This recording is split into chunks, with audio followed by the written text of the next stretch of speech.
Hi, I'm State Senator Kevin Parker. I represent the 21st Senatorial District in Brooklyn, which is Flatbush, East Flatbush, Midwood, Ditmas Park, Kensington, and Borough Park. And welcome to Report from the State Senate. I'm really happy today because we've started a new legislative session here in 2009. There's been a lot of, big changes, including having a new majority leader in Malcolm A. Smith from Queens.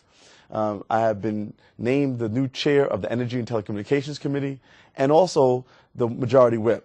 And so we're looking forward this year to doing some great things in the legislature, albeit we have a contracting economy and some very significant budget problems. But there are lots of services that are still going on. This state is still going to spend $121.1 billion in services this year. And we're going to still make sure that the core of the services that the state provides are still being provided in the kind of quality way that we have become known for. So I'm happy this week to have the Commissioner of the Department of Children and Families, Gladys Carrion, here with us. Commissioner, thank you very much for joining us. Happy New Year. Thank you. Happy New Year, and thank you for having me. We have quite a year this year, both with a new legislature, particularly here in the Senate, but then also, new governor. He gave his first, David Paterson gave his first State of the State address, and now we're looking at, this large budget with about a $15 billion deficit.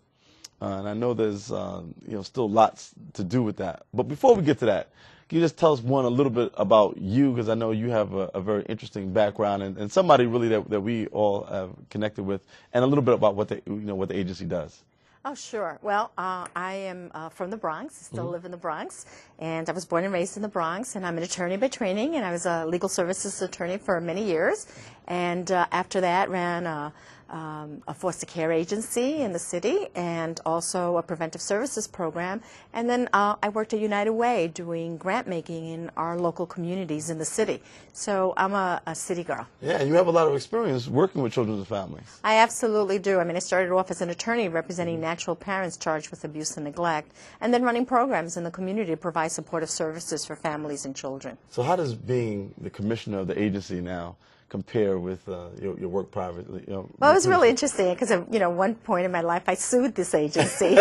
So now I'm in a position to make policy. So, and I really always felt that I was an advocate in the community for these issues now that the agency is responsible for. The Office of Children and Family Services is responsible for child care, for funding child care in the state, and also for oversight and for regulating it. So we do all the regulations for child care.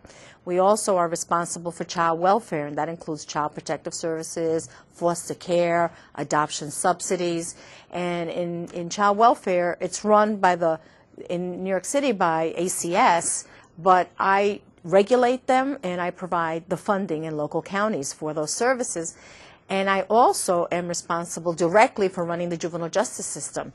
When I was an advocate, I had lots of opinions about what was wrong and what was not working and how to improve services. Now I have the opportunity to be able to make some of those changes to improve the system and also open it up so that more people can help me do that and participate. So I'm hoping that that's what I'm doing and that, I'm doing a good job. Commissioner, tell me a little bit about some of those changes. What are some of the things that you've already done that you're proud of, and what's some of the things that you're planning to do that you think are going to take the agency further? Right. Well, in child care, for instance, which, my agency is really large and does a lot of things, and the three things I mentioned are what I call the big bucket things, but it does a lot of other things I'll get into. But in child care, for instance, there's been a lot of concern about how difficult our regulations are and how difficult our website is for providers. And so we've been working to simplify our website. We've been working to simplify our regulations and so they could be responsive.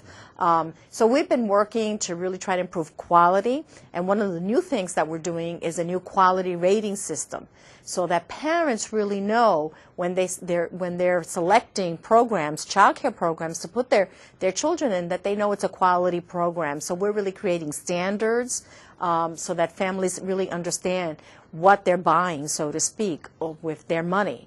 And particularly for parents that get subsidized daycare, for them to know that they have a choice and they can compare in the community. What's a good program? And then at the same time, we're going to be helping programs be able to meet those higher standards, because it's really important. You know, we have over 1.6 million children under the age of 6 in New York State, and we want to make sure that they all have access to quality early learning experiences. So we've been doing that work. You know, in foster care, we've been working really hard with the counties to reduce the number of children that are being placed in foster care and being taken out of their homes. And so we've really been funding a lot of preventive services programs, really to provide supportive services to families. So families that are in crisis, families that need help, that instead of really going in as the investigators, you know, and kind of looking to find fault, it's where the child is safe and we know the child can remain safe. How can we help you? You know, clearly you're having some issues. So it's really changing our role in lots of ways so that we're a helping agency. And then in juvenile justice, I have a big transformation effort. You know, I've been really concerned about the fact that there's so many young people in our juvenile justice system for low-level misdemeanor, nonviolent felonies that I think can be safely in the community if we invest in more community programs. And that even our facilities are so far away from the city. We have so many children that are coming into our system from New York City. We need to be closer to the city so we really can work with families so that they can really help their children. And I'm also concerned about the fact that our system is overrepresented with children of color. It's almost exclusively children of color. And what is it that we're doing?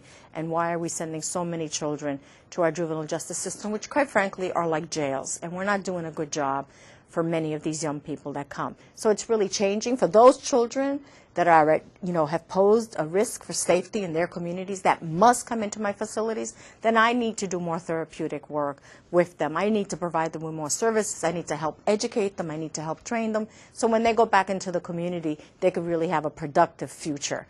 And those, and also work at identifying those young people that don't need to be in my system, that really don't belong in my system, that we can keep them in the community. And if we wrap services around the families and that young person, I think we'd have better outcomes. So those are the kinds of things that I spend a lot of time working on.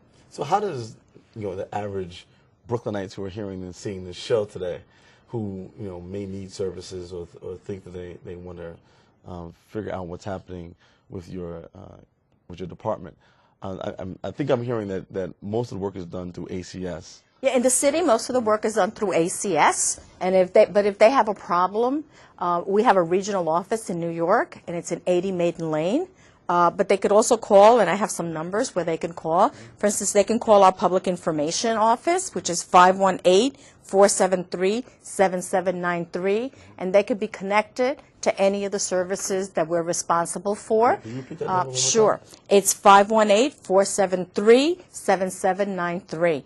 And I also want them to, you know, one of the things that I want to get across, which is real important, is that, you know, raising our children, protecting our children, supporting our children and families is everybody's responsibility. It's really a community responsibility.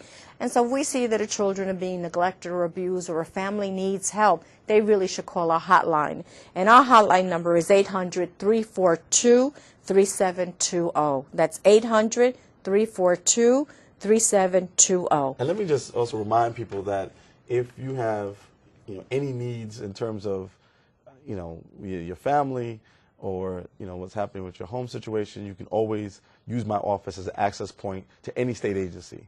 So feel free to give my office a call at 718-629-6401. Again, that's 718-629-6401. If I'm not there, please feel free to talk to any of my able staff.